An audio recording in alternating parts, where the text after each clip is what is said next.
What's up, fight fans? This is Kurt DeVille with Counterpunch Boxing News, and I have some new news concerning the famous or infamous promoter himself, Eddie Hearn. Eddie Hearn has struck back, lashed back, counterpunched back at Finkle. Finkle did make a statement where he doubted the money was actually real or legit, from Dazn'S when the offer was pitched to him and Deontay Wilder along the rest of the team, and he simply said this: hey, listen, ask Golovkin if the money's real. Ask Canelo if the money's real. How about Jacobs?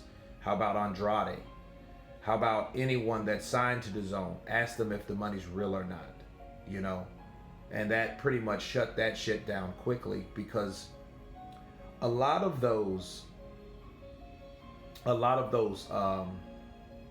interviews from Finkle, he kind of hinted at the idea that the money wasn't there, or not the money that wasn't, if the money was legit at all, and you've seen it wasn't a direct amount. Well, if someone says roughly 100 million, that's a lot of freaking money. You know what I mean? So for him to say something like that, I think that's just a way to shoot down the credibility of the deal, and if you just don't want a deal, you don't have to take it. But like Eddie went on to say, he said that, I believe personally, this is him, he says, I believe personally that they just wanted to go to the meeting knowing they were going to dismiss it or reject it, so they can then go back to Showtime for leverage, or like I like to say, a bargaining tool. And that's exactly what I've been saying. Okay, this is before these interviews that I've saw. It makes sense. It's business. You got a guy, he comes out, he states, hey, I'm a free agent, and then guys start reaching out to him, trying to get him interested in coming over to their platform. He looks at the platform, he sees the numbers, he gets a certain dollar amount, he takes the shit back, and he re-signs with who he came from. That makes totally perfect sense to me. Totally.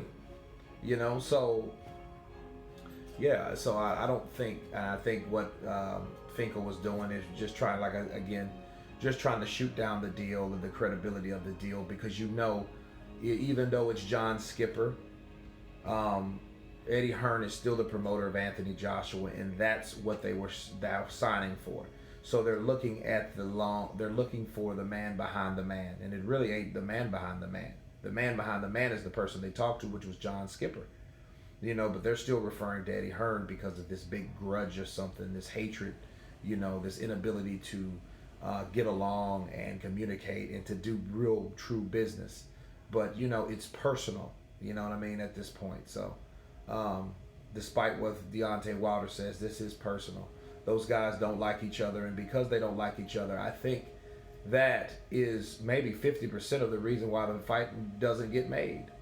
But anyway, Eddie Hearn did have that to say, and he shot that down easily. And he talked a little bit about Dazn'S, which everyone knew. I just covered, so you guys check out that video. But that's crazy, Finkel thinking that the money is not there, or it's not a definite amount, meaning there's some doubt, But anyway, you guys tell me what you think. Was it just for a bargaining tool? Was it for leverage for Showtime? Or was they actually interested in signing the fight? You guys tell me what you think. Of course, please subscribe, like, share, and all that good stuff. And you guys been counterpunched. Peace.